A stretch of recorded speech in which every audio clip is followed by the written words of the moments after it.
BagFuel, baby. BagFuel, we back. Clue will be here in a hot minute, but you know I got my partner to the right of me, of course. Hynaken, salute to my guys over at Coins Apparel, man. They blessed me with the jacket. Black businessmen trying to do it, man. So, you know, they got another package coming down for us. But support black businesses, like, subscribe, super thanks. DM us for the consultations. Cop my cookbook off the website, It's a Chef 19 Keys. Yeah.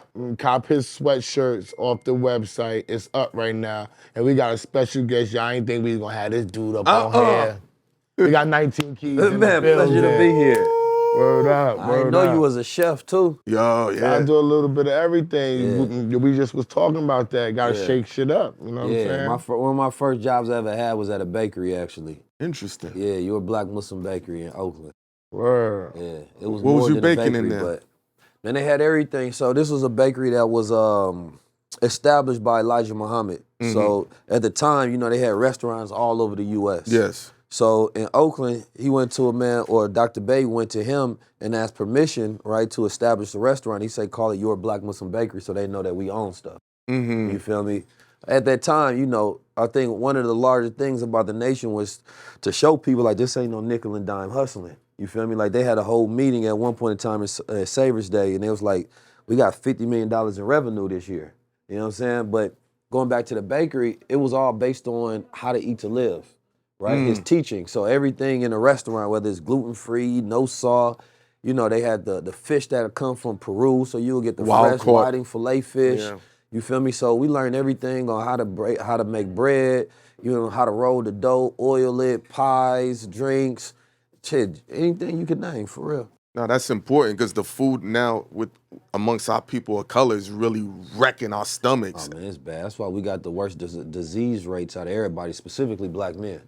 I mean, I think they put the bad food where the black people are, though. 100%. Because when you go uptown or something, the meat is not right. You go across the bridge, right to Jersey, right to Cliffside Park. Yeah. Better meat, better situation. Vegetables. Fresh vegetables, everything's better. So they're giving us the worst shit. We already eat bad. Right. So they helping us. Or since they eat bad, give them the bad shit too. You feel what I'm saying? And we're taking it. And then the thing that's bad about black people that I don't like is, say you got a corner store, smells terrible, it looks terrible, got cats walking around it. Yeah. And you'll still go eat there. You'll still go buy all your stuff there. We'll hold our nose, go buy the bad food there, and complain with, oh, it smells so bad, yo, the smell is on my coat and all that. Right. What is up? What you think is up with that type of apartment? What you think is up with that type of mentality? I think it's just a lack of self-love, to be honest with you. If you care about yourself, right? I care about myself too much to eat at certain places, right? And it's like a baseline of life. When you care about money more than you care about health, right? You care about other things way more than health because you in survival mode, so you're not really thinking about, you know, longevity and living long, and if I eat this, how it's going to affect me in a couple of weeks, right? So you thinking about everything immediate. Man, I got to get mine today, right? Mostly everything that we speak is a survivor's language, right? What you got going on today, nobody's talking about what you're doing next years and years to come. That's when you get around wealthier people that start speaking in different time frame. You feel me? But health is a language of a people that's focused on evolving, not surviving. You don't need to survive with food. Just eat the right foods, and that will make you focus on longevity because you're trying to be here in the next 50, 60 years. But cats that grew up in environments and they thinking like, man, I ain't gonna be here till I'm 25, 18. Tomorrow ain't promised. That's a survivor's mentality. So you only eating food to survive. You're not eating to live. Elijah Muhammad's book was called How to Eat to Live. Most people, they live and they eat. That's you it. Feel me? Big Comfort. as hell. Yeah. I was in Japan, man. I ain't see one fat person in Japan. Not one. As soon as I hit the airport, yeah. But the food, it actually absorbs. It's real food. You feel me? I went to Okinawa. It's the land of the immortals. They got what they call blue zones. Blue zones is when you got people that live past 100, right? So they got like the most people in the world that live past 100 out there. And number one, when you go down there, everything feels like it just slowed down. You know what I'm saying? Calmness. It's relaxed. The food is fresh. They got their own seafood. Most of America's food is illegal to import there, right? They don't even allow, they got different advertisement laws. You can't advertise just fast food to children and things of that nature, right? It's our 7-Elevens and theirs not the same. You know, Japan owns 7-Eleven. But when you go there, they got options. It's like a bodega. You feel me? Like I think in New York, bodegas is like the best thing about New York. You know what I'm saying? Growing up in Oakland and St. Louis, we ain't had no options for nutrient available food inside a store. You couldn't go get no fresh sandwich. You feel me? None of that was available. You couldn't go get no smoothie late at night. You go get you an Arizona tea and a Black and Mild. 99 cents. You know what I'm saying? And some ramen noodles and you out the door. But all that shit is cancer causing. Now you got black men 25, 30, goddamn with heart disease. Why? Because not only did you grow up with stress, anxiety, and trauma, but you ate food that gave you stress, anxiety, and trauma. So you was eating to die. You weren't eating to live. One of your good friends, comrades, Billy Carson said about the gene that was taken out of us that allowed us to live longer. How we've been able to remanufacture that, because you said in Japan they're living past 100, and we've heard stories 200 years. I don't know if you ever heard about the guy that lived for 250 years. I don't know about the story, but I've heard about it. Yeah. You know, so how we've been able to reverse that? I think first it goes into belief. So it goes into the mind. We don't even if a person eats unhealthy, if they believe their food is healthier, they'll live longer. That's a placebo effect. You know what I mean? So number one, we now know our food is unhealthy, so we know when we eating poison, so we double poison ourselves with the food and the mind. You know what I mean? If you live in a space when you younger and they tell you that 100 years old is mid-age, right? It changes biologically what you feel. We got these things called telomeres. You can bring it. You can bring the drink. Yeah. You gonna pour it in the cup. All right. Telomeres is essentially where it lets you know, or I just had the scientist on the other day, and she was explaining it way better than I will. But it's essentially the factor that when these things stop growing, the tail end cuts off, and then you start aging. You know what I mean? But if they can extend telomeres in human beings, then we can live forever. That's the idea. Some people look at Telomeres? Yeah, telomeres. Some people look at death as a disease, and that we don't actually have to die, right? So the search right now is that they're looking for immortality, right? So if you get they got these things called quantum computers. I heard about that. It's able to solve problems where you look at it like if you enter a maze and you got to go through the maze, right? So you can only do one direction at a time till you come to a dead end. That is the way computers work right now. A quantum computer can search all directions at once, right? So if it's 1,000 different routes to get to there, then it can do 1,000 different ones. So they call qubits.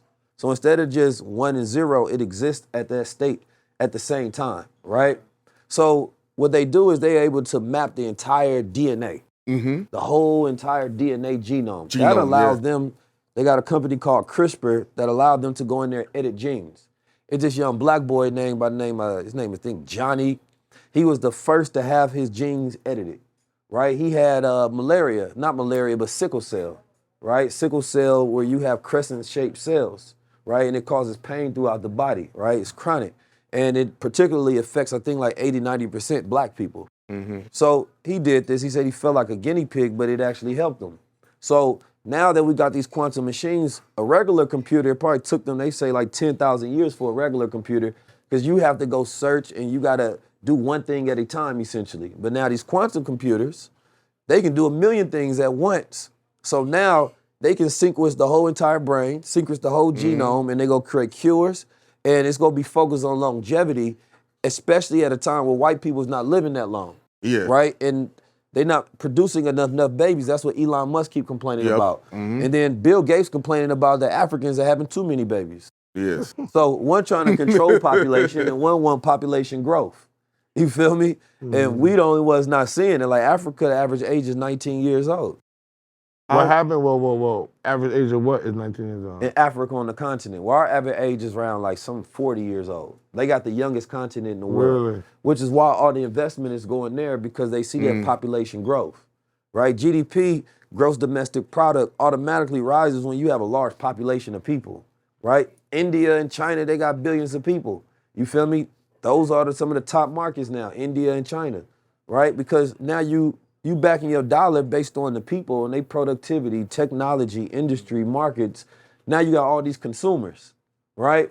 Africa has a large opportunity to be ahead. It's just they got hella issues with corruption, lack Black of on black, infrastructure. just Institutionalized. For lack of better terms, it's nigga shit over there too. Oh, for sure. It's been nigga shit since they It's shipped us over here. It's nigga shit You know over what I'm there saying? too. First nigga shit don't they wanna touch did it. was sold You're us. I got They did this shit before that too, though. But I got a real question for you that's off the scientific or of the grid, yeah, right? we didn't jump Oh straight no, in. I'm going Right. all over the. Look, You got What made you refine your speech? Because you used to talk differently. You know what? It's I've funny. been wanting to ask you that, and I'm gonna tell you this because when I started doing this, me and my wife used to argue about the way I talk. Yeah. But she's Muslim. Yeah. And she used to give me a shit. And I'm like, this nigga say understand me all What is you talking about? this I said, real. you gonna listen to this nigga because he Muslim. He said, understand me every fucking time every time I hear him talking, and you giving me grief? Yeah. So I wanted to start with that question, bro. No, listen. It's funny. And how did you do it? First, I didn't realize it at first. Mm-hmm. It's a filler word, right? Coming from Oakland, we say it a lot, but I didn't realize how much I was saying it. So another filler word I might utilize, right? You feel me? It's a direction. What it's really doing is giving your brain enough time to think. Most of the time, we don't need, my brain is fast. So while I'm saying you understand me, that's a filler word. It don't require me to think that my brain is coming up with the next thought. Yeah. Instead, all you have to do is pause, right? Instead of a filler word, you just pause, you think, and then you speak. So when people made me hella cognitive, I'm writing a book about communication mastery called High Level Conversations Only. And as I was studying it, I realized some of my unconscious behaviors, right? But they made me so conscious of it that I became so aware of it that I started cutting it down. I'm not doing it intentionally, to be honest. No, we all I have didn't our even realize mechanisms. it. Yeah. Well, I didn't intentionally cut it all the way out, but I wasn't also intentionally doing it. But when I became aware of it, I had more control of it, Gotcha. right? And so now people be asking me to say it again, and I ain't realizing I'm not saying it. Because I watched the episode with Billy Carson, I said, God damn, boy, you say you understand me every 5 seconds. Yeah. So we probably gonna put out a new edition with no you understand me's in it. You understand me? You know what I'm talking about? How were you watching game tape or were there things to show you where you're? Yeah, you know, when I speak a lot of times, man, I be streaming, you feel me? So I don't even hear myself all the way until I go back and then I rewatch. Sometimes I'm like, damn, that boy was cooking. And then sometimes like, man, you said this too many times. You better than me. I never watched myself. Yeah, no, it's Everybody good. Like, tells me I you need call to. it game tape. Yeah, like that's what it's it game is. tape. You feel me? Like as a communicator, if you make yourself aware of it, subconsciously you gonna start fixing and editing these little things. You feel me? So for me now, it's intentional though. It's like if I stop and I pause and I speak, it's called walking while talking, right? So Yeah. one of the things in the book we speak upon this idea that when most people speak, they running. So it's like if you It's like run on fast. and if you imagine like a little person in your head and that person is running while they talking, you meet somebody, they hella excited to meet you, they can't gather their words. That's because they not controlling their breath. So what I tell people a lot of times, visualize yourself walking before you speak. So you got to get the jitters out. And once you visualize yourself walking, then you start speaking the steps. So now I'm speaking step by step. Each particular pause, whether it's a microsecond or not, is giving your brain time to think and gain a rhythm. If you try to run and talk, right, what that's going to sound like? Clumsiness. And that's exactly how And people clutter and sound. breathy and all this other stuff, but you Exactly. can't get it out. And that's how people sound when they're excited. They're erratic, right? Their heart rate is pumping. Their breath is erratic, and now they can't control their speech. So for me, especially now, I'm speaking to very intelligent, highly intelligent people. It's more intelligent to just allow the silence to fill the gap, right? Because the silence also lets you, the person that's listening know you said something of importance.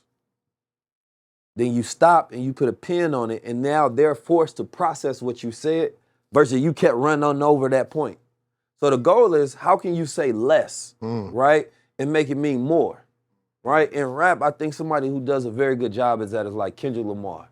Everything he says almost has a meaning. Because you from No, California. it ain't even from that, man. Come It ain't on, even that, man. Yo, even down to the Muslim community, they like, yo, Kendrick Lamar. Turn the TV off, turn the TV off. Turn the TV off. Kendrick Lamar, You yo, feel this me? is crazy. But why you feel that way though? No, because he don't waste words. Okay. Nah, he don't. Here's the thing, whether you think he means his triple, quadruple entendres, he gets people to think. He don't waste no words. Everything he says has a meaning. It's calculated, right? So he doesn't have to say as much as somebody else. He'll figure out a double entendre that means 3 things. So instead of saying those 3 things, he'll say one thing that means 3, right? So he's very meaningful in everything that he says. That shows a strategic mind. Because oftentimes it's not that you're even trying to do it. It's just how you start thinking. Thank you. I'm about to say, go on. So Kendrick Lamar is a perfect and prime example of not wasting the opportunity of the moment, right? What can I say? You go to the Super Bowl, I'm sure every single word, every gesture, everything was calculated down to a T.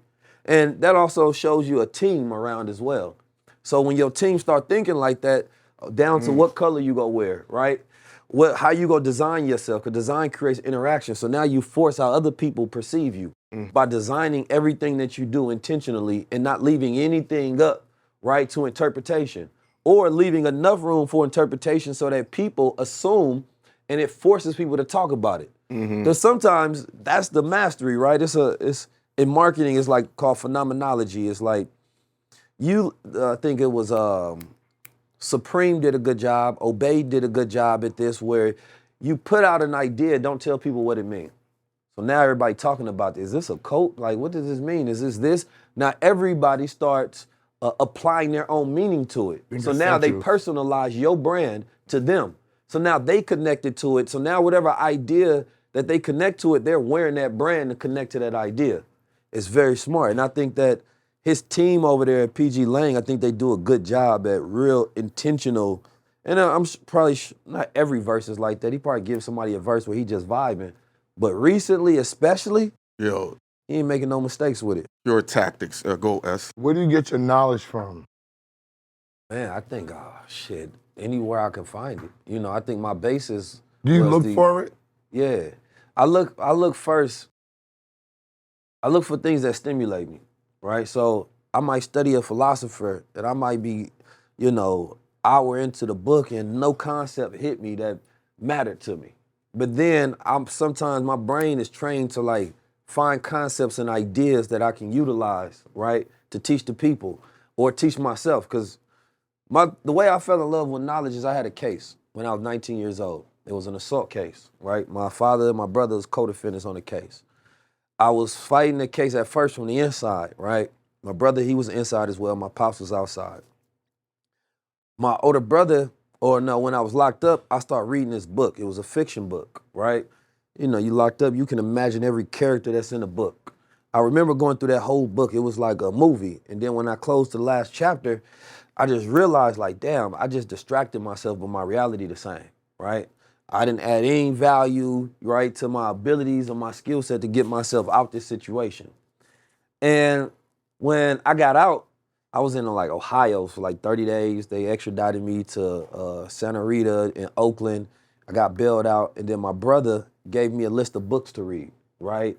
It was books that I had never read, Socrates and Art of Deception and psychology books.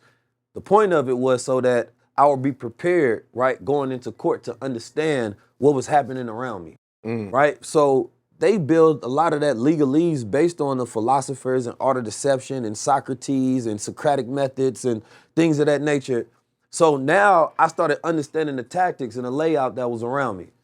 And so when I finally got to that point where I beat my case, right, and they said not guilty, I just remember making a promise to myself to never pick up a book unless it had a practical reason that I can use for my freedom.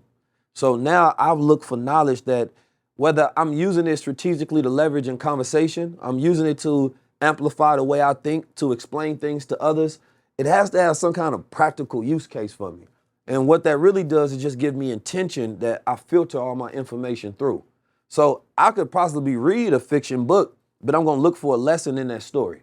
What's your favorite way to acquire knowledge? There's some people, they want to They talk to random people in the streets. Some watch television, some read books, some learn from other people's lessons. What's your favorite way? Man, it's really all of them. But which one? You got a hierarchy, 19. Nah, look, I think that's the idea that we as human beings look for one thing. Right? That's why I asked you. But it's never one thing, right? Yeah. There's two ways to learn, right? They call it focused thinking and diffuse thinking, right? Diffuse thinking is trying to understand a bigger picture. In your brain, if you don't understand something, it's like a flashlight. You need to cast a wide light on an idea, right? Let's say Bitcoin, right? The bigger idea is that it's its own currency, right? So you say, okay, I know what a currency is. I can connect that to what I already know. If I start talking about decentralization, then, okay, well, what is centralization? Well, that's central banks. That means that they have an owner that they decide what happens. Decentralization means that the people that use it own it. So now you say, I don't need to understand all the details. I'm starting to get the concept, right? Focused thinking is tell me the details about it, right? Decentralized banking is peer-to-peer lending that operates on the blockchain system of these different nodes that secures it through trustless systems. Like, if I give you all that information, like, I don't have a basis to learn. Exactly. That's too much for me on day one. Right.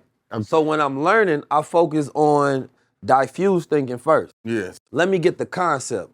And the way I do that is I do my research.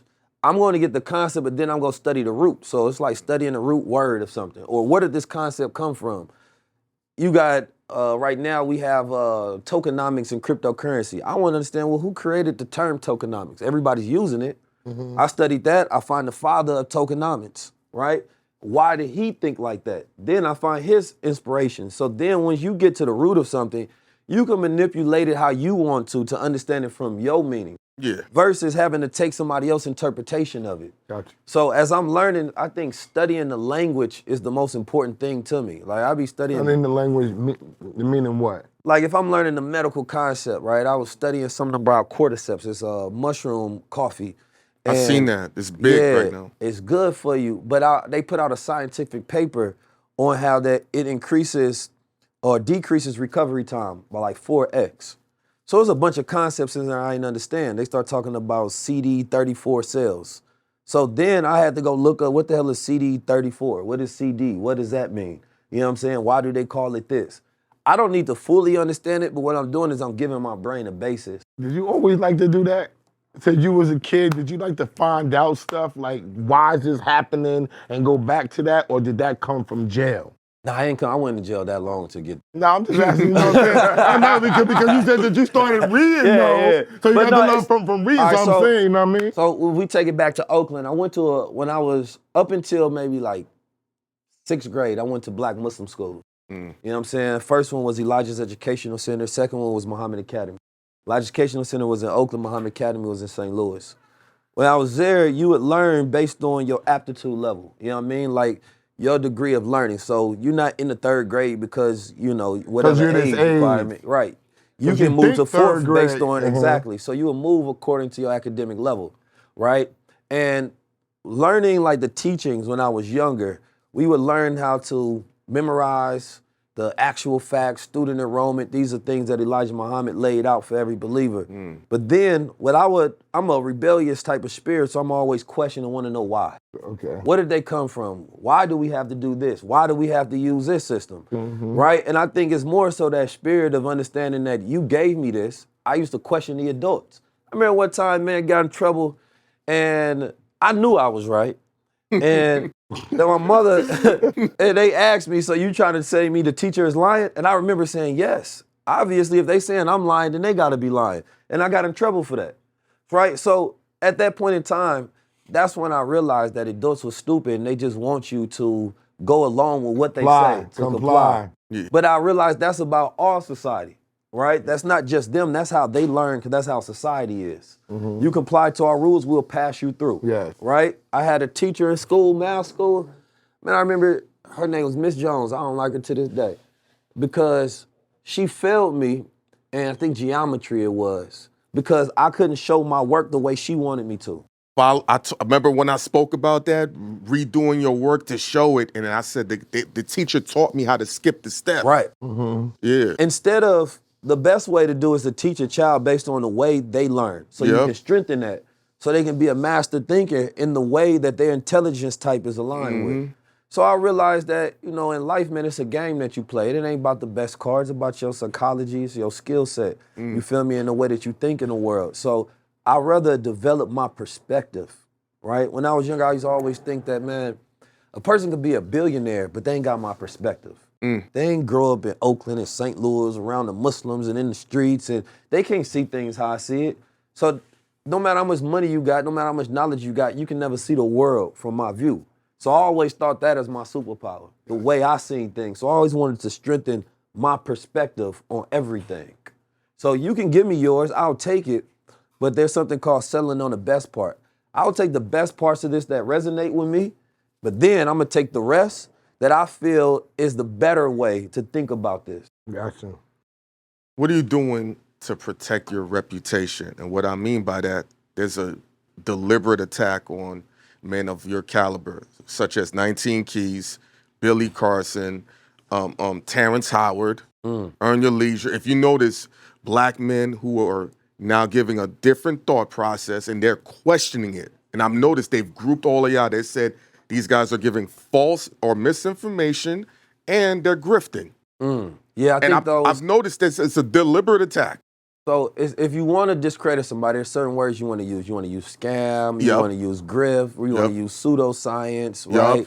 Misinformation, you want to use right-wingers. If you go into ChatGPT or like DeepSeek and you say, how do you run a PSYOP against these influencers? That's what it'll tell you to do. That's what it is. It'll tell you to run bot campaigns against them to try to discredit them. I think it's more so about, I don't even be thinking about it in that sense because there's certain factors I can't control, right? I think about having an adaptive connection with my core base, you feel me, and my audience. Because when shit hit the fan, it's the people that stand up for you, that give you the credibility. You feel me? People that's been with me for the last 10 years, like, I know Keys. Then people that was with me in Oakland or in St. Louis, like, nah, Keys always been this way. On social media, in the future, what you gonna have to do is have an army of bots. You know what I'm saying? To fight back? Yeah. To fight against misinformation, disinformation campaigns. You feel me? That. Right now, somebody can do an article about any one of you all. They can go on the YouTube channel and just make up stuff. Yes, they can. You can go then explain how this was all false. But the way it works is just by explaining and going against it, you lended it credibility that it exists in the first place. Yes. Yeah. And people gonna go check it out. Right. So strategically, you gotta ask yourself, what are the things I ignore? What are the things that I must deal with? Right? So you have to be a general in that sense to know which things makes the most sense. But I can tell you this though, man. People may judge you based on your mistakes, but they'll love you based on your success. They don't love you when you hot. Yeah, when you winning is the best revenge. Wallow said this, I said this before, it changed my whole life and perspective coming into this content space. He put up a piece, he said, they only subscribe to hot. So do whatever you gotta do to get yourself hot. That's the way it works. If you continue to have motion, as they call it, right?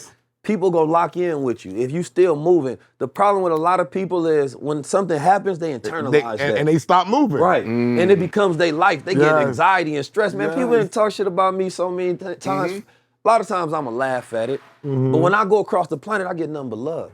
You know what I'm saying? Like, I done been across so many different countries and places. It ain't nothing but love and testimonial from my people. You feel me? Now, yeah, certain things you got to deal with disrespect accordingly. You feel me? And I think that people who put out misinformation, disinformation, things of that nature, those are your enemies. Whatever happens to you, happened to you, right? All the way up until death. Because what you thinking about is taking not only my ability, right, to feed my family, myself, you have no care about what trajectory my life goes. You know what I mean? And you don't mind putting out information that you ain't verified. You ain't even asked me if it was real. Facts. So right now, everybody got journalist abilities because you have a media platform, but you don't have no journalistic integrity. Right? If you go run a paper on somebody, you always call the person to give them an opportunity to respond. Exactly. You don't just run tabloid shit. There's a bunch of gossip tabloid suckers because they know that they can profitize and monetize off just creating something out of thin air, and they can only do it off somebody who got some motion. If it's somebody like, case in point, I had a group called the BWO, A brother by the name of Chris Cole put out a auto trader, right? It made like $1 million plus. Now, there's a lot of technicalities within that, but by the time I got involved in it, it was already successful in my eyes, right? They already made like $2 million. So I'm like, well, shit, let me get involved at this level now so that I can benefit. Now, when people talk about the situation, they never mention his name because he don't have a platform. They only mention my name is because I have a platform and they feel like if I can connect keys to a story, then I can get eyeballs on it, right? But if they cared about the truth, then why didn't you go to the source of it, right? So how you gonna run a story about something that you think was fraudulent or wrong, but then not go to the actual source of the person who started it, then disappear with the money? That don't make it sexy. Exactly. It only makes it sexy if the person who's popular can get me the hits. Exactly. Then if you fuck around, you might respond. Exactly. You might want to come now on the show to defend yourself. And it's like now I'm up and I'm popular. But I also, now. bro, I coming from Oakland and St. Louis, man. It's just you had to get used to like this internet shit where somebody just talk shit about you. Everybody got to know that ain't coming from Oakland. I'm from South Jamaica, Queens. I'm just saying it. I'm saying it in a way. I'm saying it in a way like we take disrespect very serious. Yeah, so do we. But it gets to a point that when I started this journey, rules of engagement. He would call me and be like, "Let me tell you what they saying." So I'd be like, "Don't even tell me. I don't even read comment because I said this is my philosophy. I'm putting all my shit on the line coming on this camera. Yeah. At any point in time, if I was capping or doing anything, anybody could come on this camera or do their camera and throw 100%. their versions of their receipts out. That's not what's going on here. Yeah. This is because this is fact. I've been in the music business. I've been in the clothing business. I graduated from college. I played basketball. Everything I talk about, I did this type of thing. Other people are not doing that on this platform. So when they coming at me, I'm like, yo, you don't even got the heart to do what I'm doing. No, they don't. So why am I gonna even pay attention to what you gotta say? I won't want to bring somebody down that I'm not willing to replace. And by that, I mean, like, if they reaching all of these people, I might not like the way they doing it, but am I willing to replace what they doing? Right? Can I? And most people, they just want to bring you down so they can come up, but it doesn't ever mean they come up. Then you not gonna really make a platform because nobody go trust you just because they didn't trust the person you talked about. That don't make no sense. You gotta be charismatic, knowledgeable. Yeah. And most of the time, these are the people that's grifting because as soon as they try to bring somebody else down, they selling you something to buy into.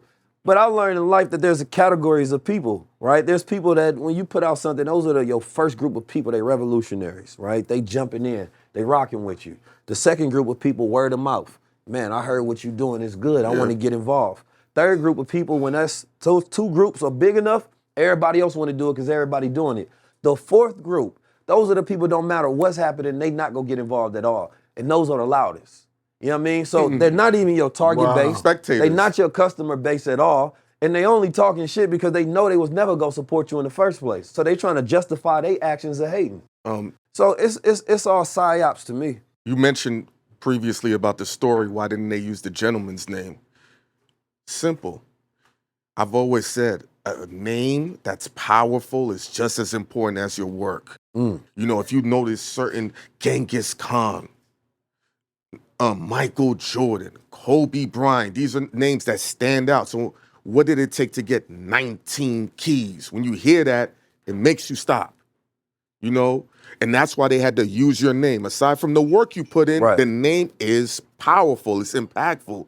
You know what I'm saying? Even Julius Caesar. You know, these are impactful. And I always say, whether you get a powerful name or you come up with it, that's the first step to your greatness. And what did it take to get 19 keys? That's a good question. 19 keys came about when I was inspired by a quote I heard from Masterful Art of Muhammad. Right? He said in the early 1930s, there's 17 million original people, talking about black people. And he said there's 2 million Indians, and he said that represents the 19 million rusty locks. And he said there's 19 million well-oiled keys to unlocking those rusty lock minds. Now, keys is interchangeable for truth, knowledge, so that people can never be oppressed again once they get enlightenment, right? And then the number 19 is not a finite population number. Right? That 1 and that 9, that represents truth, being uncovered. That represents masculine, feminine. That represents beginning and end. You know what I'm saying? So it really represents all truth. So I took on that as a moniker, and it became a lot deeper over time as I've learned more things about the number 19 and the synchronicity around that. But I said, let me be the 19 keys for my people. You know what I mean? And that's literally how I started it. Then, I said, I'm gonna just call myself 19 keys, and this is where my journey begins. And ever since then, I've been 19 keys. And you can ask him, Mechie, I remember we was working, and Hayward, I told him, man, I said, look, I'm gonna be 19 keys. And Go ahead. And I'm like, but I'm talking about it as like this entity that exists. And I'm like, I'm going to be the greatest thought leader, right? And I'm going to enlighten people all across the world. You know what I mean? Globally. Now I'm sitting in the office with him. You feel me? We going over content. I got 500 followers. You feel me? he listening, but he like, all right, you do it, you do it. But all right, cool, good dreams. You feel me? But what I understood at that time and where I was at in my journey, I was so convicted to that belief that it felt like a destiny to me.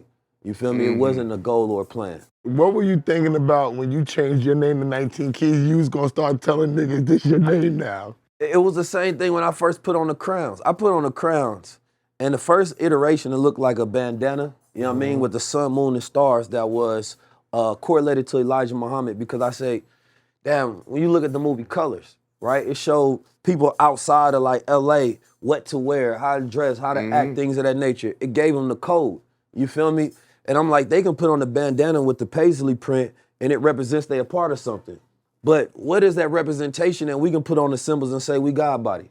You know what I'm saying? So I can represent somebody on that same journey. So I say, okay, let me put on the crown. And I remember people saying that ain't gonna sell, right? Okay, I like doing the thing that people tell me ain't gonna work, right? That's how I know I got a good idea, because the crowd don't like it. You feel me? So I something original. So same thing when I put on that crown, right? Same thing when I call myself 19 Keys. They didn't have an option. I feel like a name is like a birth. You feel me? Like, you don't get the option to use any other name but the one that I tell you. That's respect, right? If you tell me this is your name, then I must use that. Who am I to try to override that and say, well, what's your mother name? It don't matter what your name is. That's what I named myself. Thank you. You feel me? So I understood that I needed to embed this journey, this energy, this power, right? And then I didn't even fully understand the power of that name until I started going deeper in that journey and understanding it over time. But I was willing to go on this journey of becoming and representing 19 Keys, right? And that's what I look at it more like. I'm representing. I even look at this crown like I ain't earned it yet, I'm earning it, right? And I think that most people got this misconception that I feel like I've earned it and exalted myself. No, from the very beginning, I always told people, when you put it on, you earning it. You know what I'm saying? You earning that opportunity to be your higher self through the work that you do. And you might have seen me in the club with the crown on. I'm not changing it. I'm aware to remind myself at all times. I ain't took it off in like the last 10 years.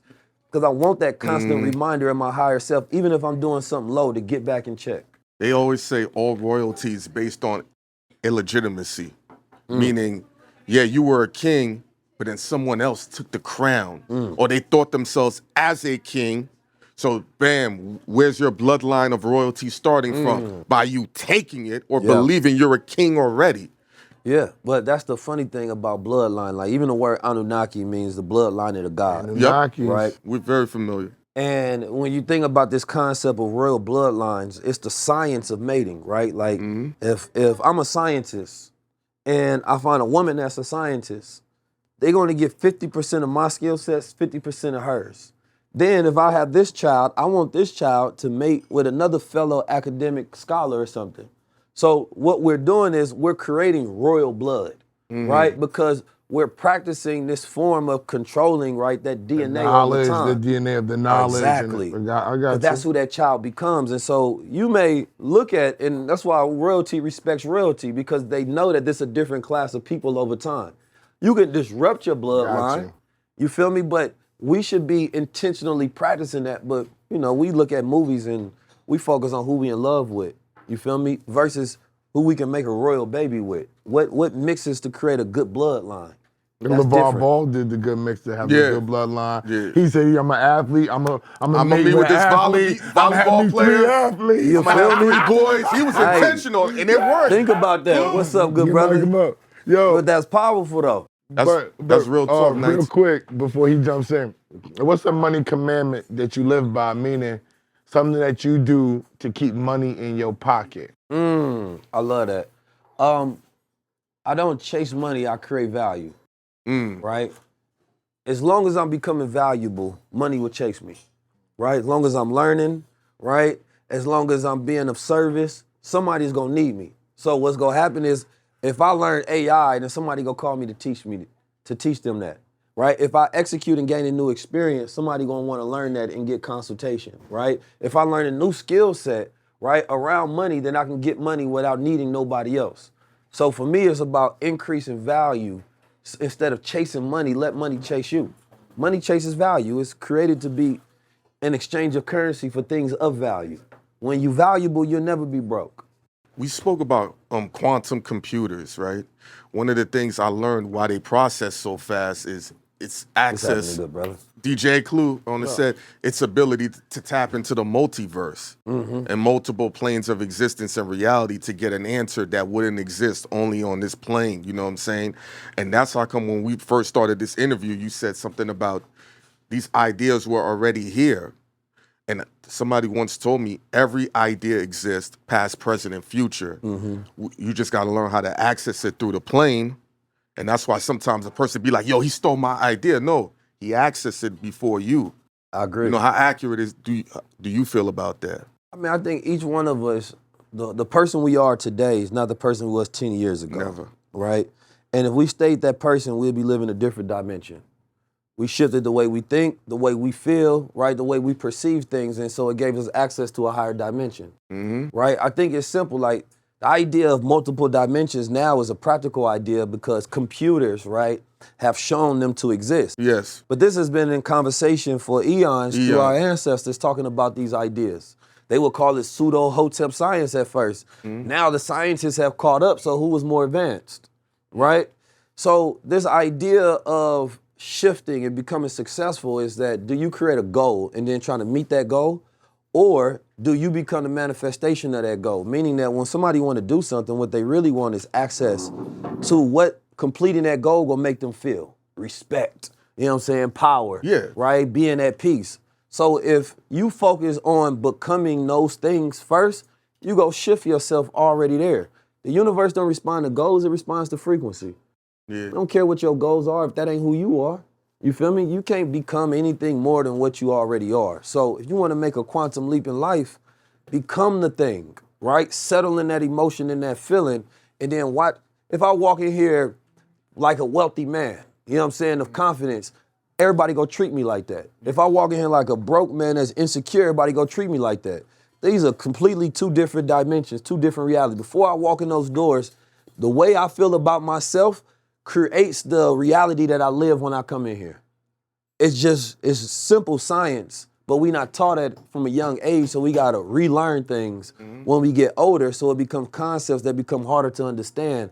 And the older you get, right, the more wiring that you have to let go of in order to get the correct one. Absolutely. Yo, with the state of music, that what's going on and how it is, what of the new stuff or the current stuff do you listen to and vibe with? I fuck with some of it. I knew you vibe with the Lil Russell because he's from the yeah, Bay no, too. Lil Russell- But anybody Lil not Russell's from the special. Bay, but anybody not from the Bay, you know what I'm saying? Nah, they ain't even that way. You feel me? They ain't even Pick that somebody way. not from the Bay, 19, you know what I mean? But why I do that though? Because they ain't had they shine in a long time, man. You feel Master me? P gave the Bay the Yeah, song. Who He you said, vibing with in the Bay then? So Simba just sent me some stuff, man. Simba. It's fire. He on fire right now. He going another direction with it. I rock But he with did that. have a song though, bro. I like his freestyles. He got rap. some songs. He can rap. The stuff that I heard from him in the studio is fire. He just ain't put that out yet. Because he need to have some songs, because y'all people from California, because of the way y'all structured. Yeah. Just because somebody could be hot in one thing, they be like, oh, he's the hottest shit in the world. He got to do a couple more things. He can freestyle, he can rap. No, it's up but he and got to coming. come with some stuff that we actually want to hear sonically. I think what happened is that the Atlanta sound became so prominent, nobody wanted to hear anything other but that. You know what I'm saying? Wow. And hip hop became so much of a popular genre, right? It wasn't regional no more, so you ain't want to hear sounds from other different places. If Drake wasn't curating that sound, then it didn't become a part of the mainstream. So you saying Drake needed an Atlanta sound, or he succumbed to it? But that's what Kendrick said. Okay, right? well, He's from California, bro. Don't forget. I keep saying, from the time we started, he's from California, bro. that was the ill breathing technique. You paused and you. Hey, you feel me? Oh, man. So hold on. No, look. But that's fair point. Drake is a billion-dollar machine, right? Yeah. At that point, hip-hop became based on money, right? I grew up in the mixtape era. You ain't listen to something because it got a lot of numbers. You just liked it based on the art form and the skill set. Now everything became based on the numbers, so it's not about the art anymore. When you look at, I think, early times, hip-hop was always supposed to be like anti whatever's popular. So it pushes something different. It was fight the system, fuck the police. You feel me? It was always this antithesis of what was going on popular. It was hip-hop, not hip-hop. It became popular music now. And then everybody focus on what's gonna make the most money, what's trending, what's the most popular, so I can get played on radio. You feel me? And so that's when regions lost their sound because they started doing the thing that was popular versus what was authentic to them. So, rappers got catalogs of music they'll never put out because they don't think people go feel it because it ain't what's popular, right? There's a whole entire reality to where if every rapper would have put out what was authentic to them, we have a whole different world. Most rappers rapping about shit they don't even believe in, but they feel like they have to consistently feed their base, right? So they get stuck. You feel like the Bay Area sound would have worked like over here on the East Coast? You think the hyphy and all that? I think like the aspect of like the Too Short, right? Even DJ Mustard, he took that Bay Area sound. You feel me? You get people like Zaytoven. You feel me? Like that bop in it. I think that works universally. You feel me? Like, look at Kendrick Lamar. That's that Bay Area sound as well with them slaps in it. If you think the most popular song was E40, he had slappers. from Too Short, while Gilly was on the Philadelphia run, and everybody was dancing to it. Yeah. What's your You feel me? favorite It's a word? vibe. I know one thing about when I go to the West Coast, man. What's up? Like, if you're doing a party in the Bay Area, the promoter be like, yo, don't play that hyphy. Don't like Really? Why would they say that? because they gonna tear the spot up. Yeah, they feel like it gets too turned. Nah, they. I was just at All Stars, man. They Yo, multiple bro, you occasions. too knowledgeable, bro. You too knowledgeable and a world leader to be this fucking biased to the Listen, bro. man. Listen, man. You're never too bro. smart to go dumb. You know what I'm saying? Hey. I was just at the All-Star weekend. They played that everywhere we went, and everybody had a good time. Left safely. I didn't see no and one enjoyed ghost riding the whip themselves. though. I ain't seen nobody ghost riding out there, bro. What's But up? now the police don't arrest people for ghost riding. They set up a perimeter so you can safely do it now. They out there ghost I riding ain't right seen none now. of that downtown. Yeah, they out there making. Wow, Well, yo. they didn't want to do it during All-Star. You don't want them doing it through All-Star. You want Why people not? to, That's the biggest stage. you for want y'all. people to come in safely and leave safely. For the So tourists. that we can get more activity, investment, and engagement. We done lost all our sports teams, so we losing money already. So All-Star was beautiful because it was a time where those local businesses was able to get a surplus of sales and things of that nature, and nobody got a story of getting robbed, you feel me, or losing their life. So now people think, okay, maybe we can do another thing in the Bay. What about the car break-ins? How y'all master that? Niggas can break into fucking 13 The cars. Bay in Atlanta got it on 30 lock right seconds. now. What's up with that, bro? What's up with You don't that? want to go out there and get bit. You know, during the Black Panthers, they had 63 programs, back in the day. They didn't just have a food program. You feel me? And we grew up in this revolutionary spirit and time. Not only did we have the Black Panthers, we had Your Black Muslim Bakery out there. So the Bay Area is used to doing for self. We used to ownership, right? We used to a more radical thinking. It wasn't the civil rights era growing up. But then I feel like the Bay was punished for that. You feel me? Yeah, it was. It doesn't go with the popular movement. So a lot of things have been stripped away and taken away from the Bay Area and created this impoverished environment to where people are sick and people are fighting to survive. If you breaking in cars, right, dozens of cars a night, what's your condition like, right? We look at the effect, but what's the cause that get up to this point? So you go spend another $1 billion to go get more police, or you go figure out a way to get to the root cause. More police just mean more niggas getting locked up for more crimes. One thing about the West Coast is you don't really see no police.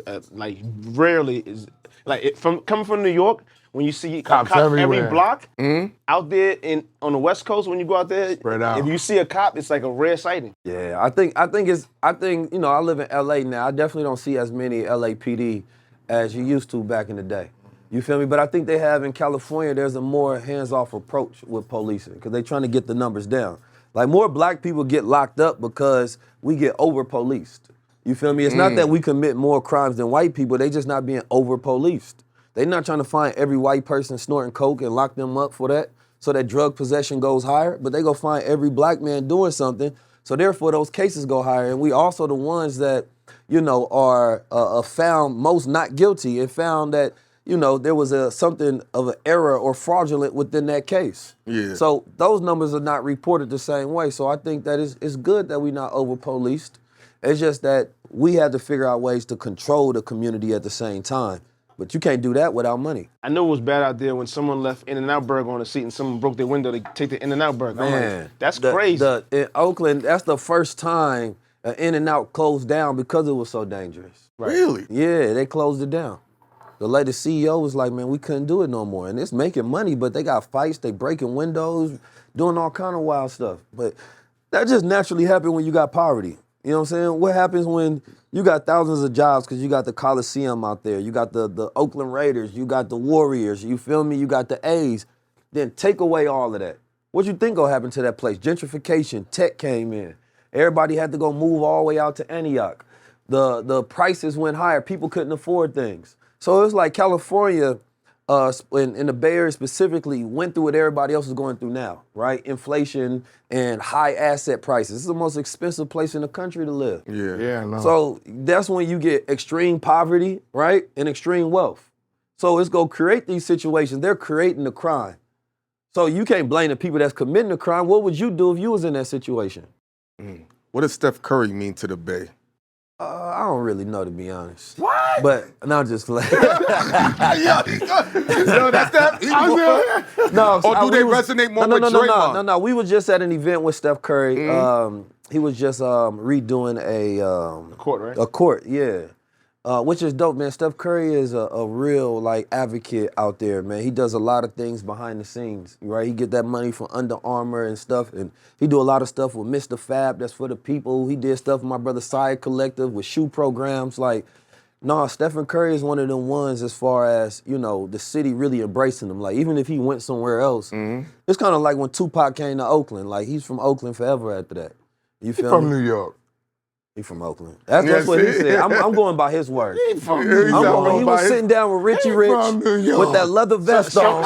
Someone He needs said, to this is tell why the I got youth. my game, this is what I From New claim. York. Someone tell the youth that Take Pac is from New everything. York. Someone tell the youth, please. Pop is from New York. Man, That's like Chicago trying to claim Michael Jordan. just change Michael Jordan was history, born. man. listen, Team. you remember that video when Pac, he was all soft-spoken, he had the tank top and the funny cut, you know what I'm saying, in the theater? That's the New York Pac. Oh my God. The Oakland Pac. The Oakland Pac is the one that shot the cops. You know what I'm saying? When we got him, We ain't going for that. when we got him, we said, wait a minute, Oh, come we on, little dressed bro. him up. Sit down, let me show you something. That's crazy. That's crazy. So it's a difference. You know what I'm saying? It's a difference. What would the old you, the now you, tell the younger you? I think it would just be more so, man, you got it all already. You know what I mean? Never doubt yourself because all your thoughts are correct. Double down on everything that you think. Because I think throughout time, you kind of question yourself a bit. Am I right about this? You go in this direction, everybody go in this direction. Like, damn, how they don't see what I see? Yeah. So I think it's like double down on what you believe in the way that you think, right? Uncompromising no matter who believes in it or who doesn't, right? And just go all the way in on investing yourself and understanding that who you are and what you're doing is enough. You feel me? And enough from that standpoint, you don't need none from the outside. You actually don't even need, you good at bringing people together, but you don't have to work with nobody. Understanding that aspect, like taking ownership of yourself, because I think ever since I was young, I had a good mind, even when I get in trouble, to know what was right and what was wrong. So it's more so about just following that first mind. And man, I think you'll be successful forever. How should people adjust and prepare for this new presidency? Because there's certain things in play that I think people are very unaware, from the Doge to the owner of PayPal. There's a lot of moving. Trying not to have no more elections for real. Yeah. What's the game plan that people should now shift to adjust? So this is an interesting conversation. Yes, because it's a lot of behind the scenes. A lot of people are late. And a lot of people that's late right now ain't gonna catch up, right? So, you know, because you can prepare people all day long, but if they don't care, it doesn't matter. And most people just don't care. The writings on the wall is very obvious, right? We live in a time where asset prices, meaning like houses and cars, is outpriced. So the American dream is dead. People can't afford assets. Then you have things like robots, automation, AI. What is that doing? That means they want to suppress wages, so they don't want to pay people more. They want to fire more people, replace them with robots, but then don't get taxed on the robots so that they can make as much money as possible. The wealth gap is the largest that it's ever been, right? So now you at a point in time that you have two options. You either do exactly what the rich do to try to get like them, or you create an opt-out they system and create a parallel one. Now, when I say stuff like that, a lot of people think that's too radical to be done, right? But the reality of it is that we're the only community not doing it, right? The most radical thing to me is to not do it. So what does that look like? And I'm talking about from a practical standpoint. Yeah. Social media, right? Let's say we want to own social media. I don't even think it's so much about just us owning another platform versus the way the platforms are owned.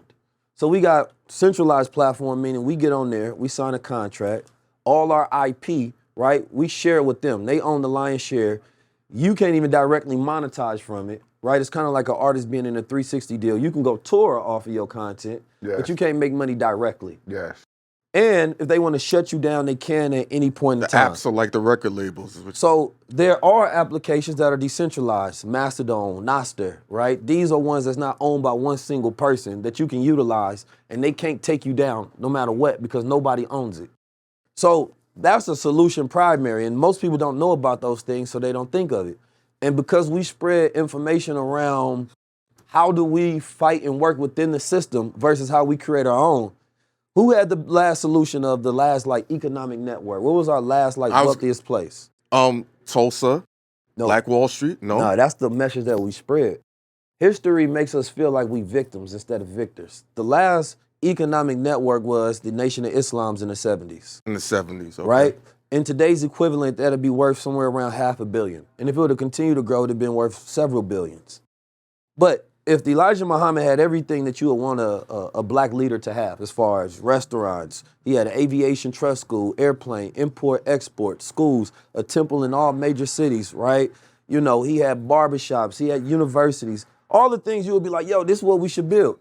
Why is that completely excluded from history, right? So we'd go all the way back to Black Wall Street, but in the 70s, we had an economic network that was thriving. If we took that and we modernized that blueprint in today's time, we could win. Can we have that, though? Because think about it. 100%. Let me show you this. Black Wall Street was burnt down. You just spoke about the economic gap in the Bay Area, right? So if Elijah Muhammad had that and it was visible, what was the deconstruction of that? His son didn't want to continue it. And that's the whole idea, is that it's not the fact that it wasn't a working model. No, we know it's a working model, but that's it's the been beauty crushed of it. in our face multiple times. When we think of Black Wall Street, we look at something that was destroyed through bombs, right? Yes. Airplanes, they came and killed them because they claimed a 19-year-old brother was having issues with some white girl in the elevator, which is just ways for them to come in and destroy. There were 60-plus towns. They did that over and over and over and over, multiple times. Yes. In today's time, you have to do a different plan. Yeah, it's more You can't run the same subtle. thing. Yeah. It's not one central location, right? You create a network state, right? So if your business and my business are interconnected from a digital standpoint, a digital network, there's a country that does this called Estonia. They have the most digital country in the world, right? What we're not doing is we're not looking at modern solutions to old problems, right? So you take Elijah Muhammad economic net worth, where he say a person get 5 cents a day. We adjust that for inflation, right? And what happens is by the end of the year, we got billions of dollars. There's a system to where each person can have share ownership in voting, deciding what that money does. That's called a DAO, right?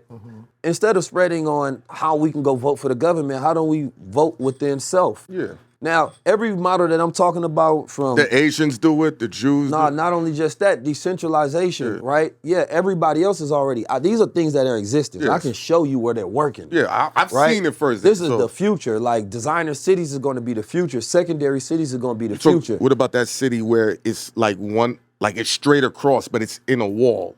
Yeah, again, that's something that they building because they want to create spaces outside of where the norm is to live. Like, where will the rich and elite live? When they have all this money and poverty is this bad, they can't live amongst you. Like Pac said, they go eat the rich. But we living in a time of Donald Trump and Elon Musk, all they focus on is getting more money. America is for sale. You know what I mean? They start talking about gold cards. And I was listening to my brother explain, man, nobody rich outside America wants a gold card because you don't want to pay to have to, pay taxes for the rest of your life once you become a citizen of America, which is what ended up happening when my brother Maxwell was breaking this down. When you go to another country and you still have to pay taxes to America, right? So why would you want to pay $5 million to become a citizen of America so that you come under their tax system? It's not appealing when you can go to Dubai and you don't have to have the same taxes.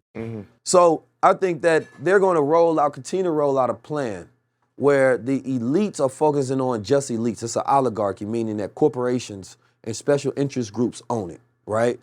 Elon Musk is going to get more money. Donald Trump is going to get more money, and they selling America for its best parts. Now, what does that lead to people? The poor class, I don't care if you voted for them or not. It don't matter. They don't care about you. You don't even exist to them, right?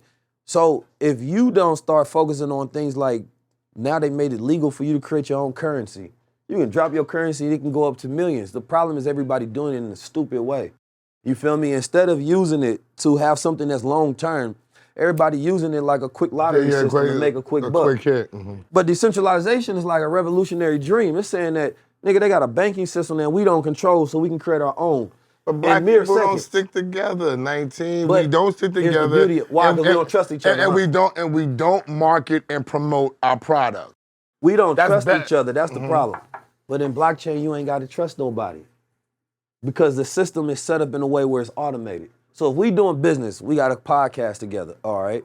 And we got to set up a smart contract, they call it.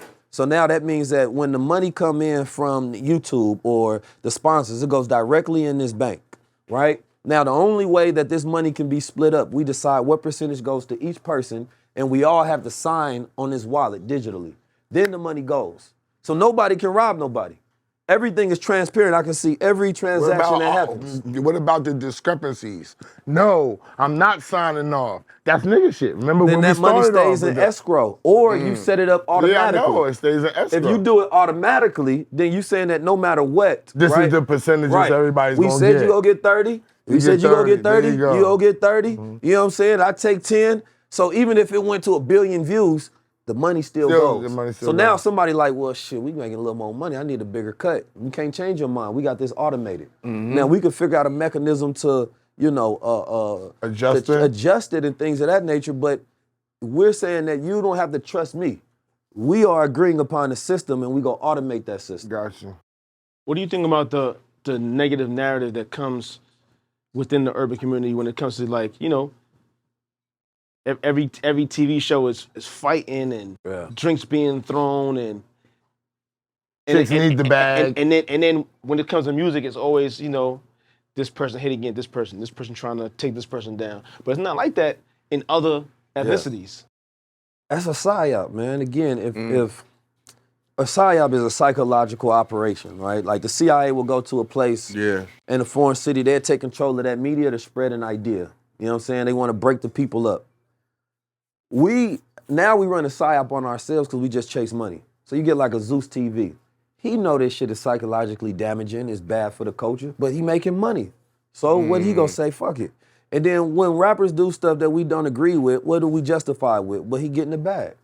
You know what I mean? We sold out our own culture for money, right? We don't care. As long as we get money, we justify it. That makes it a prostitute culture because a woman can justify selling her body as long as she getting paid. And she do, and we starving, but we already said we starving. It's like breaking it's like breaking into the cars because what they gonna do, they gotta survive. It's the same premise. That's the whole Liar Cohen type of mentality to where he say, what he say? He say Run DMC and them was aspirational. It made people want to become more and do more and things of that nature. But he said, man, we didn't want to sell that.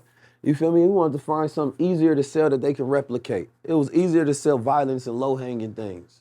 You feel me? So he said, man, I'd rather get behind niggas who sell drugs, niggas talk about killing each other, niggas who gangbang, street shit. Like, I'd rather do that because that's like selling fast food.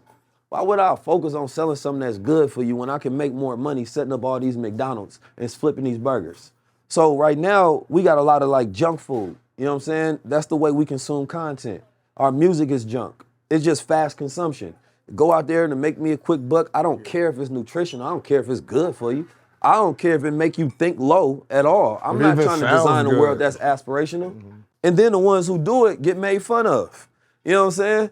So it's like we got this reverse thing to where we don't want you to become too influential and make somebody think positive. So now I'm gonna make fun of you so it disconnects you from the audience to not take you serious. How do we fight against social credit score? To give you an example, right? They got reverse ATMs. I don't know if you're familiar with that, where instead of using money, you got to put the money in to use the card. Yeah. Now going forward, now a person like, let's use you for an example, DJ Clue. You can influence the world with the music you play. But every time you go to California or Miami, you're able to shape the whole country. So we can never stop you because you're rich. So we're gonna penalize you with your social credit score and you can never go to LA. You can't book a flight. The car's gonna stop. You can't go to Miami. And that's coming because we're all too powerful. Like, how do we stop that? Because it's coming. There's only one solution to all these things, and it's opting out. All right, so look, if you're on Twitter and Elon Musk owns Twitter and you don't like Elon Musk, you can't beat him on Twitter. The only thing you can do is go off his platform on your own and then have a conversation where you control. When China, look at China. China give you the best model. China the one who got the social credit system, right? Yep. But anytime America does something to China, they create their own system to compete with the American system that they can't control. If Black America thought as a nation, right, and we was like, well, they did that to us, they don't give us access, then we'll just create our own. We act like it's impossible to do when these things, it's not. Just, if you take the NAACP, right, they give out these image awards. But the image for what? The image award don't mean it's positive. It don't mean it's productive. It don't mean it's good culture. It don't mean it's valuable. You can be the most low-level nigga as long as you popular. I'm gonna give you an image award. You know what I'm saying? It's the nigga association of color people because they also have money, but what do they do with that money? And they can't because they're not an organization that control themselves. There's some good that come out of it. There's some good people. They used to. But they don't, when you look throughout history, we don't even respect or represent enough ancestors to operate the right way. Meaning that Huey P. Newton, he was one of the most progressive leaders that we had. He had the blueprint, set up programs, right? Do it based on community, have self-defense structures, educate ourselves, feed ourselves, right? Have health programs ourselves, get politically educated, right? Like he had financial literacy programs. He had the model. But he's not held up like a Martin Luther King, right? We take one person. He was more radical. Exactly, but radical just means to get to the root of things. Radical is creating change. If we live in a system, Elon Musk a radical, Donald Trump a radical, the MAGA party a radical. In the white man, but you know what they control, in the white man country. Yeah, but they control politics and they control the money. They white in the white man country and they control the narrative of the media. They really systematically control we media all of now. it. And so they why stick don't we just together. control our own narrative? 19. We can strip all this shit down, right? I'm gonna keep it real. Our people don't stick together. You look at the Chinese, they stick together. You look at the Russians, you look at the Jews, you look at the Italian, Spanish. That's why they're winning. We don't stick together. That's the bare basis of the whole shit. We don't trust each other. We don't stick together. We don't ride out with each other. We're gonna sell you out because we at the bottom and we trying to get up. It's everybody's same excuse. Our race, we don't want to sacrifice. The white man is saying, I'm gonna buy that building for my great, great, great grandson. He's gonna house niggas in that building when I'm dead and I'm proud of it. Our black people, Even though he'll never get to see it. Our black people, we're selling our publishing. We don't care about our future. We're selling the publishing. Come buy it. I want my 50 million right now. Why? I want to go buy me some cars. You're gonna sell it for 50 million and they're taking 30 in taxes. They're taking 30 off the rock off. So you're selling everything, your whole family shit for 20 million. How the hell we gonna get ahead? When Cube comes and says, we need to focus on money because these people don't get money. They don't understand that DJ Clear, I'm gonna use my man as my best friend. He gets a different respect. Niggas know he about his bread. He don't need nobody bread. He invested into restaurants. When he walks in with the other color, he looks different to the other color, although he's hip hop. He's coming with that bag. And if we focus on our bag, when I come in there, I'm of a different stature. They look at me differently. Mr. Parker, come in. I'm cool. I'm a ghetto nigga. I'm from South Jamaica, Queens too.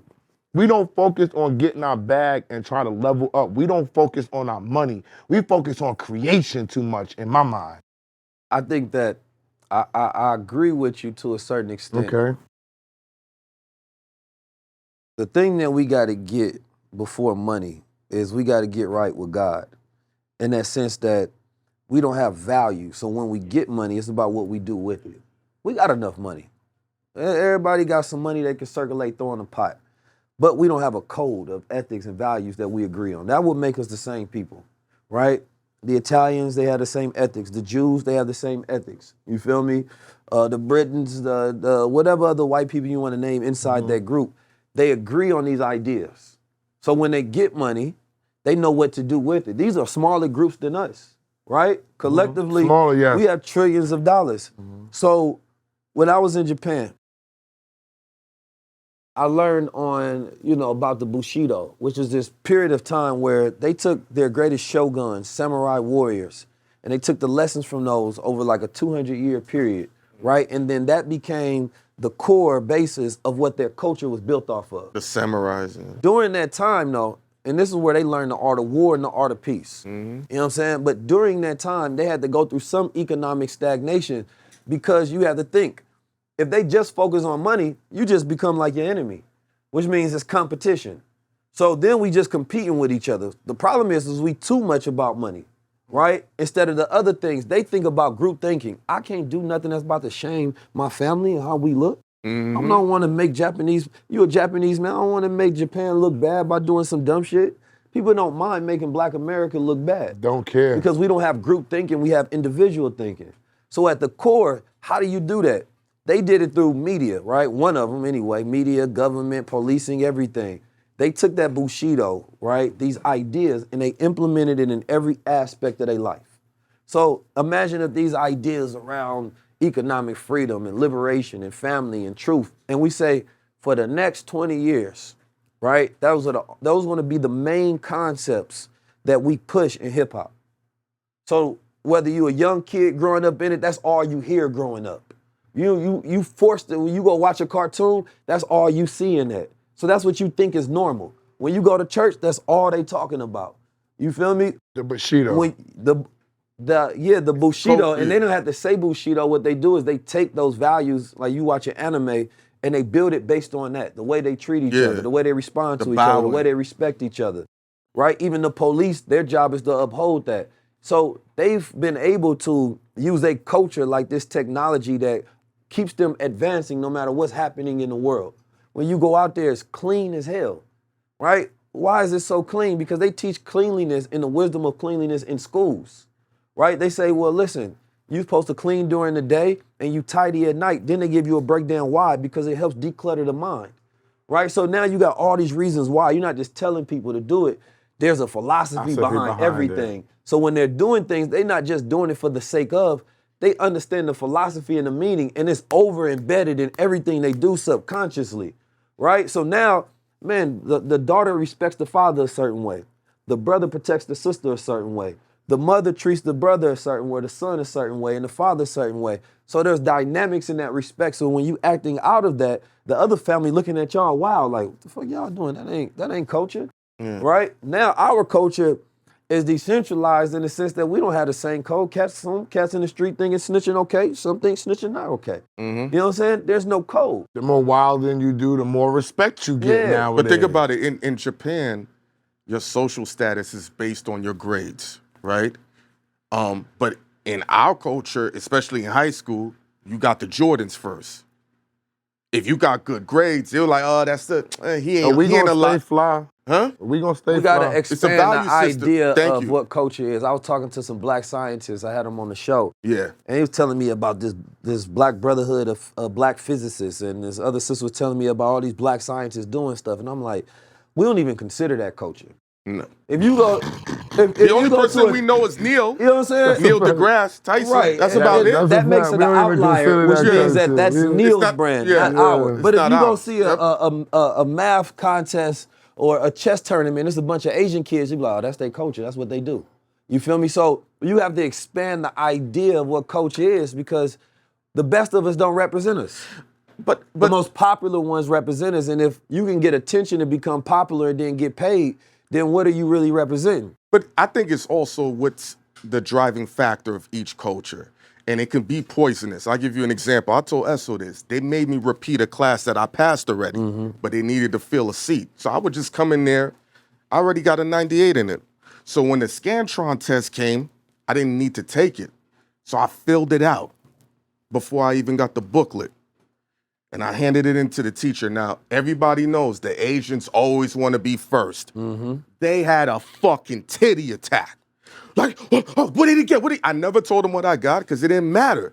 And instead of saying, hey, I'm getting the best grade, it pissed them off that a black dude finished first. It'd be no different than a black person seeing an Asian dude getting fly. They're like, why he getting all the Jordans and not me?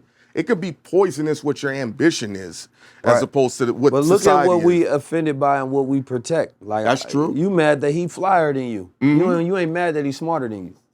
You know what I'm saying? Like, yeah, they gonna protect the fact that I'm not about to let no black dude beat me. They supposed to be like that. They supposed to. If we was competitive like Yeah, that, it would be a different. different thing. But we make fun of that. Yeah, we do. Every movie makes fun of a smart black dude, a conscious black dude, right? So then, if when you study psychology, if a person is punished for doing an action, and it makes you not want to do that action because you associate it with something negative. If they're rewarded to do it, you associate it with something positive that I want to do that.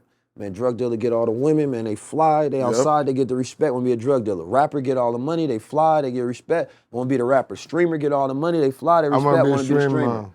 So when you go see lack of representation, if I go take, a scientist and all of a sudden, it's not just Neil deGrasse Tyson, but it's like 100 of them getting love. Now the young kids want to talk about science so they can get some attention. But in our get some culture, money and get some sponsorship. we got to make it look sexy. It's just like nobody cared about stocks until GameStop became popular. Now all of a sudden, oh, I'm a trader. Oh, girl, my guy, he trades stocks too. Well, actually, it was when we made it hot. Yeah, that's what I'm saying. That's what happened. That's real shit. No, but it's I just want to say I had a portfolio for 15 years. no, he been getting money. He been getting money. But I'm gonna let y'all finish. I'm gonna let y'all finish. He been rich since the 90s. He been getting money. He been getting money. That's why he looked the same. I mean, listen. I don't know what these niggas talking about. Oh, he said popular, Listen, baby. The opportunity got presented to me, and I ran with it. One of the funniest things, every time Clue posts a picture, the white people in the comments like, damn, Clue, you still look the same. Yeah. Girls still love him in the comments. Damn, that nigga, you look see, But that's success though. Which is cool. That's still part of our culture, like Asian and looking young, which is good. Which is good. That's Again, a great it's thing. just, we got all these platforms in media, right? I plan on platforming a lot of scientists and just different people. Like, we get people that do millions of views. And so it makes other people want to do that same thing. The only problem is the niggas that know they can't compete with that want to make fun of that, so that don't becomes the new thing because they know they can't keep up with it. You feel me? You setting the bar too high. So what we do is we try to bring people down. Like, come on, man, you don't want somebody to have to be intellectual to get money, so I'd rather be stupid and get money. It's like a comedian. The new comedians, they don't make you think, they just make you laugh, right? The old comedians, they followed the rules of the jester. The jester was the one who can say anything in the kingdom, right, without being beheaded. But they would also utilize it to say some deep truths about reality.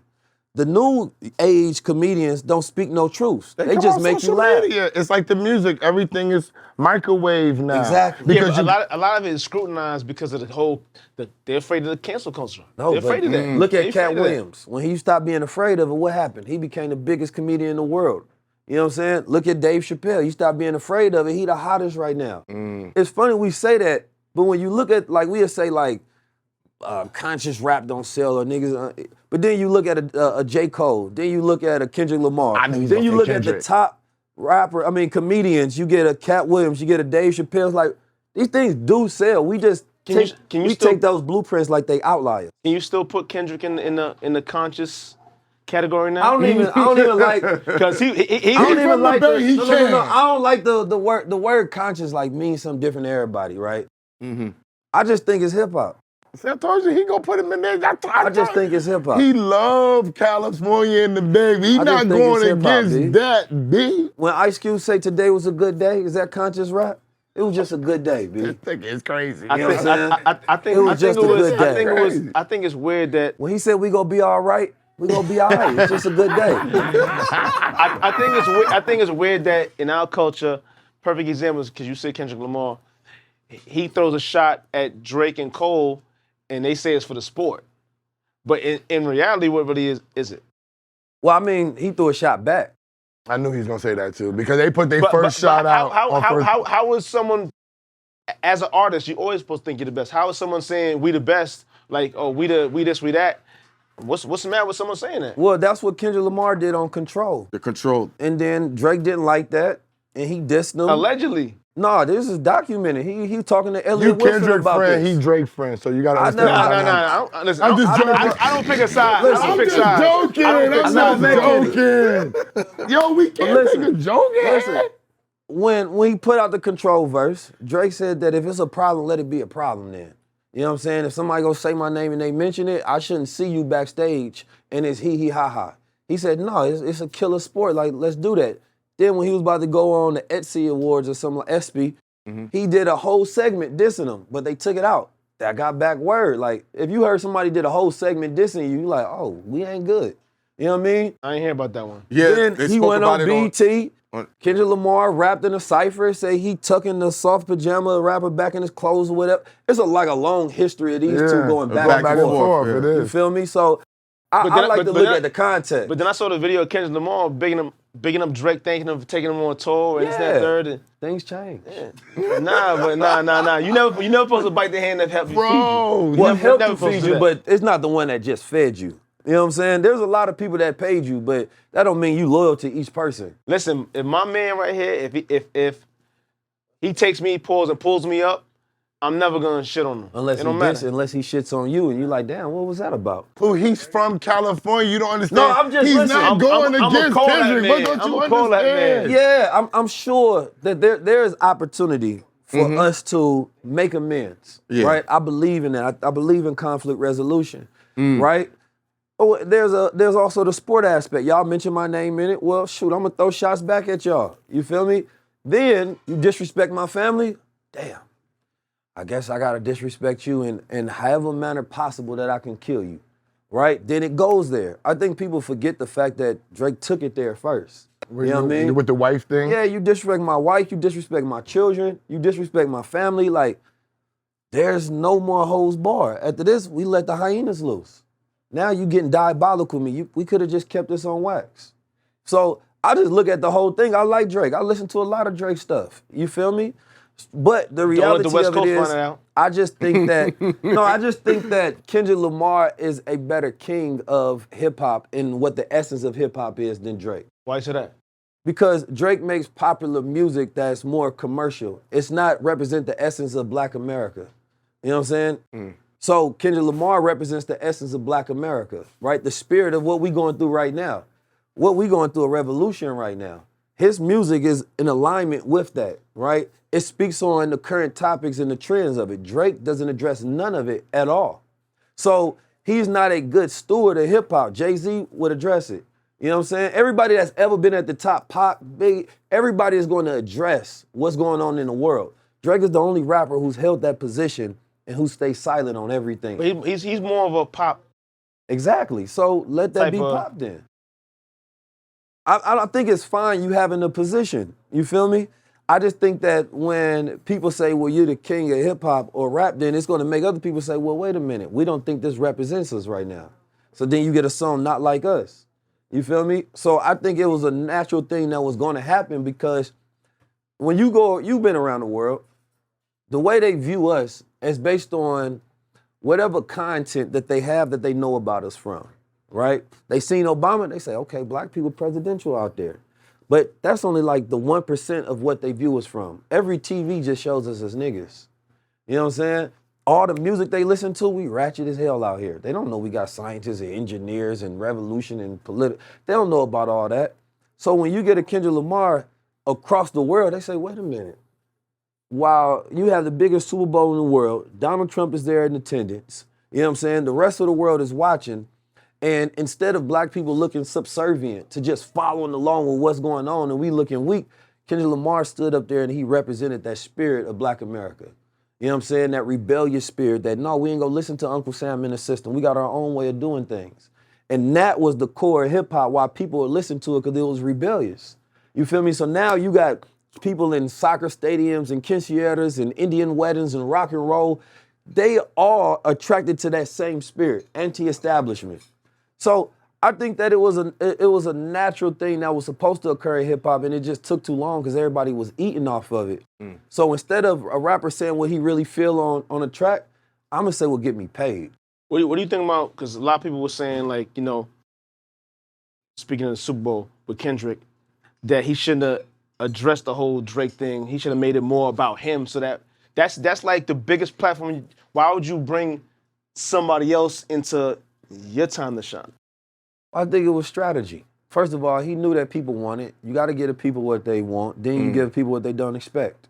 It was still going to be about him regardless because he's the one on stage. We think about things from like a cultural standpoint of how we view it. When you somewhere in Mexico listening to that, you don't know the politics. You don't know nothing about Drake. You just heard Not Like Us and the other songs and you about to go listen to them. So for them, it's all about Kendrick. That don't make them to go listen to Drake's catalog. I think we context so much in our silos of how we view the world. But then that was a global stage. Indians don't know anything about the beef. They wasn't in that. They just know Kendrick Lamar was up there dancing. I want to dance like that and listen to that as well. So they go stream the records that he owned and have masters of. So he took an opportunity, I believe, also from a capitalistic standpoint of how do I take this record and make it the biggest one on earth? You know what I mean? And have this aftershock effect after it's already went up. You feel me? So now everybody who wasn't on it is hopping on it right now. I think it was a blend of strategy. It was a blend of how do I make money and take records that I own and push this album up. It was a blend of how do I make something more meaningful instead of making this entertainment. How do I make people think as well? I think a lot went into that, and I think you got to appreciate the nuances no matter what side you fall on. This is my final question. This is a conscious question, and it's ratchet. How do you feel about the public attacking NeYo for his 3 wives? That's four wives. now. And you're a Muslim. And fourth one's serious. I think she's the best looking one too, number 4. Well, Muslim, you can have many wives, right? But you can afford them. Apparently, it's an issue. I think NeYo just escaped the Matrix. That's all, man. My man. He doing what he want to do, There man. you go. And I think that we live in a world where you can have gay couples, and I'm not mad at a brother that go get him multiple wives because y'all accept these ideas, some ideas, but not others. You teach tolerance on one thing and not others. So I think when you do that, you open up the Pandora's box. All day. You know what I'm saying? Right about that. I think if anything, society that pushes one concept that we should all respect and accept, automatically is going to create this polarizing effect to say, well, if y'all can do this, then I can do this. So you gonna copycat that? Nah, I ain't gonna copycat. Shout out to NeYo though. You know what I'm saying? You're not gonna have 2 wives? Nah, man. Nah. Are you? I don't have enough money. How you feeling? How y'all feeling about this? You want this man to go home and walk into a pot in your head. Go ahead, man. That's what he wants. How y'all feel about this? How many wives you got? No, nigga. Are you trying to get me to justify You the one we and intellectualize so you can play this clip later and be like, see? What 19 That's Keys a fair- said, I see what's going on. personally, We right now, answer questions, the nigga. personally, the most dangerous thing for a black man to do right now is to get married. I don't think The way that. it's I think that's Yo, before That's we a lot go of more left, dangerous things we could do. you bro. got a question for I him, think Ghost, picking before we go? I would say picking the wrong woman is the most dangerous thing you can do. Yeah, I You know agree. what I'm saying? that's fair and understandable. What you about to Getting say? married is probably the greatest thing I you love can do if you marriage, pick but the right marriage. currently in partner. this structure is dangerous. But the concept of marriage, the union of it, is the greatest and most beautiful thing Yeah. as a human entity. I think we It's should- great. Just don't sign no paperwork. It's cool. Don't sign that Ghost, paperwork. what's your question, Ghost? That's In the 50s, 60s, some of the 70s, whatever, they asked people what it was going to be like in the year 2000, right? And everybody said flying car. They said all this positive things. Now when you ask people what it's going to be like in the year 3000, it's all doom and gloom. We're going to die, all this stuff. What do you think is positively going to happen in the Man, that's a future? great question. yes. They were saying that I seen something online. They were saying that this next generation is going to be the worst generation because they don't interact with other humans as much. They be on their phone all day, looking at their phones, on their iPads. Social media is like it brings the wrong element, and people don't want to actually get jobs and work. They want to do all kind of miscellaneous things to. No doctors, no lawyers, no electricians, no plumbers. I think about the future a lot. I'm a futurist, so that's part of my job. Is like thinking about trends and things to come. So the thing about the future is a blank slate. Nobody owns the future, right? But the way you do it, if you want to create the future, you program the ideas of the people in the present to make them believe that's what's going to happen, then that becomes a reality. The reason that we think the future is doom and gloom because we're thinking about everybody else's plans for the future. We're not thinking about what's our plans for the future, right? The disruption is saying that, no, in the future, this is what we would do, so this is what's going to happen, right? You set your plans for the next 50 to 100 years, right? And then that is what creates that divergence between what they trying to do and what we trying to do. We spend too much time on their plans without having our own, right? They say, well, we're going to do this in the first 100 days. Then you should automatically say, well, this is what we going to do in the first 100 days, right? They say that they go create automation. Well, this is how we going to use automation, right? We got to have quantum machines. Well, this is how we going to learn it and create our own machines over here. They going to create an oligarchy government. Well, this is how we going to create our own independent structures over here. There should always be a parallel universe based on what your ideas of the future are, right? Everything that we think about AI is like, we think about it from the white man's lens of what he programs in movies, and that's what we think of the future because we don't have enough time to think about it. The average person that's working a job is busy, and when they're not busy, they scrolling, right? And so now they don't even know how to critically think. So they ain't got time to be thinking about what's the future. So this calls something they call future anxiety, right? So when things change super fast, people get anxiety about it because they haven't been thinking about it. When you're a futurist, you think about what's gonna happen, so by the time it happens, you're already prepared. You in flow mode. I got my shit. You talked about this Trump administration. This is the time where you're supposed to be in flow mode. You're supposed to be resilient. You're supposed to be adaptive, right? There's so much distraction going on, and if you can't have focus, it ain't nothing you can do with the people that ain't focused. And the goal is, how do I keep you away from your focus every day? See, it's okay to make entertainment, but you have to make people think when you entertain them. And we're so low level, all we want to do is stimulate each other, right? Low level conversation don't stimulate you, right? High level conversation does. It gets you to thinking, it gets your brain moving. It keeps you young because you're learning at the same time and you thinking. So it's like a comedian to make comedy, but he don't make you think. A rapper will make music, but he don't make you think. Matter of fact, if he make you think, we're gonna make fun of it. You know what I'm saying? So everything that we have an anti-culture, anti-creating values. You feel me? During this time, you want to decrease your spending. You want to get in connection with God. You want to get outside of nature, get your mind right. You want to only focus on buying assets, gold, Bitcoin, or creating your own crypto. You want to study parallel networks to the world that it is and say, well, if these things are coming down, what's coming up, right? You want to read. You want to study. All the things that you don't want to do is what you're going to have to do now. If you don't do them, then enjoy suffering. Enjoy the pain that comes with not getting your life right. And nobody should be focused on saving you if you ain't trying to save yourself. You know what I mean? So I'm not about to go outside trying to save a bunch of grown men who want to ignore you and not listen and take responsibility as a man. You do the thing that's hard. You seek challenge. You don't seek an easy life. That's hard. I walked up and I got in the gym today, and I was tired as hell. First thing I did was legs, because it was the one thing I didn't want to do.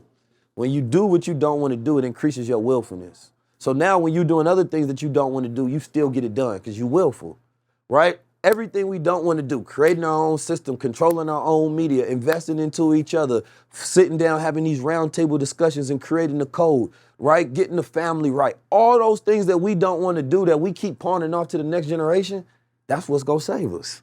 So in this time, invest in yourself, invest in each other, and watch high-level conversations. BagFuel. That's a great plug right there. BagFuel, like, subscribe, super thanks. Oh yeah, the album coming soon too. Go to BagFuel.com. But your album's coming soon, say it. We talk about that later. Oh, so we're gonna do a number 2 then. BagFuel.com. Go cop that cookbook. Go cop the merch. Yo, BagFuel Brigade, it's only $5. We're about to reach 100 members in the brigade. We're approaching 100,000 subscribers independently. No bots, nothing, no promo. We lit. Follow us. It's up. BagFuel. We out of here.